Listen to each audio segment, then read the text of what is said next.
What's up, supporters? This is for everyone, and this is kind of a big update, so I'm going to try to get right into it and not drag it out.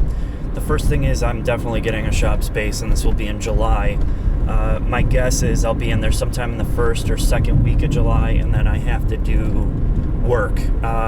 Chances are it's not going to be the perfect space in terms of flooring, lighting, so I'm in Northern Illinois, and I'm trying to figure out somebody to help with the lighting, installation, and some electrical. There's already electrical in there, it just needs to be run to the certain spot, and then I need to hang up I think about 8 different fixtures for LED tube lighting, T8s, and then somebody to do like finished concrete, like redo the flooring in there. But and then I'll have a lift installed, and I'll have the scales and all that crap. So that's a pretty big thing in July.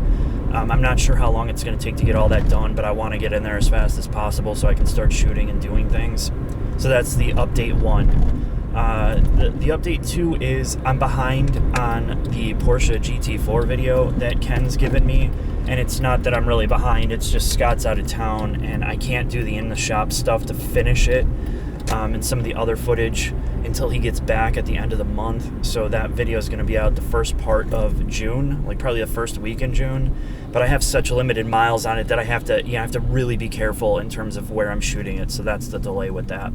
The third update is I just went to the Mama Fall Rally, and the Mama Fall Rally is the biggest press event in the Midwest. It's for all the Midwest journalists. There's about 105 journalists there from all the major outlets, and then you have the OEMs there, pretty much all the brand reps for all the big automotive manufacturers, and they bring over 100 cars from multiple fleet companies. So these the OEMs pay to have all these cars trucked into this event so all the journalists can drive it over 2 days. So they put the cars on Road America. Certain cars can be driven on the track, not as many as they used to be, and that's mostly because some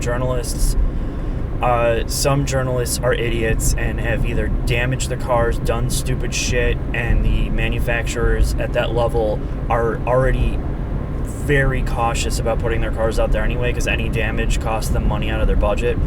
So it keeps getting scaled back and changed. And then they have an autocross, which certain cars can run on their karting track at Road America. So we do an autocross there, and there's certain cars that are available for that, but all the rest are available for street drives and all that.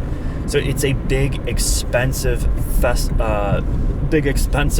spectacle to have all these cars there and all this access, and have access to all the brand reps. And it goes over 2 days. We stay overnight. They put you up in a hotel. You stay there. They feed you breakfast, lunch, dinner. You get to interact with all these people. So I'm going to show you some footage from that while I'm talking. Obviously, you're seeing it already. And really, this is kind of the best press event to just mingle, talk to people for real. At least I spent a lot of time talking to people for real. And then to be able to drive these cars in a lot of different ways. So every year when they do an autocross, it's timed.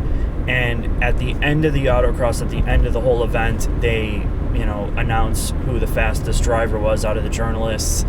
And then they present this award that was, it's an honorary award from a PR rep that was all over the place. And he got cancer in his mid-30s and died. And he was big into road racing and autocross, and he was just a hardcore enthusiast, and he knew his shit, and he worked in the automotive industry, so they dedicate this autocross award to it. So I was the fastest journalist in autocross, and it's really not that big of a deal, but to me it's a big deal because for me it's not about the winning, it's the statement that it makes. And I think the statement is I put a high value on understanding cars, understanding the automotive sector, the engineering part of it, and driving, most importantly, because what I do is meaningless and really unless I know how to operate vehicles. And I think the biggest thing is it's a statement to say, okay, I've reached this level out of a professional group of people, and it just it blows my mind in a lot of ways that these professional journalists aren't as good as drivers as they should be. So that's why it's kind of a statement for me. That doesn't mean I'm the best. I'm certainly not. If you put me in a group of race car drivers or professional legitimate drivers, I will compete, but I will never win. I will always wind up somewhere in the mid-pack, and that's just something I've realized about my driving. And Candace on here, she's just shooting professionally, and you'll probably say the same thing about gun owners, right? You have millions of gun owners, and probably less than 1% are really, really at a high level with precision and shooting. It's any sport as well, right?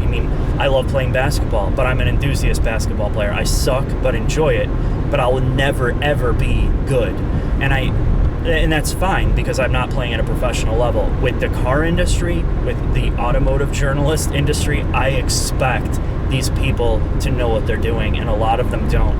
And I think, that's the background that I'm trying to get at, is you see these people online, they're doing the videos, they're doing the car reviews, they're doing all this automotive journalist stuff, and most of these people have no clue. And some of them don't even know how to drive a manual transmission. Honestly, they don't know how to operate paddle shifters or, drive aggressively. And it's not all about that.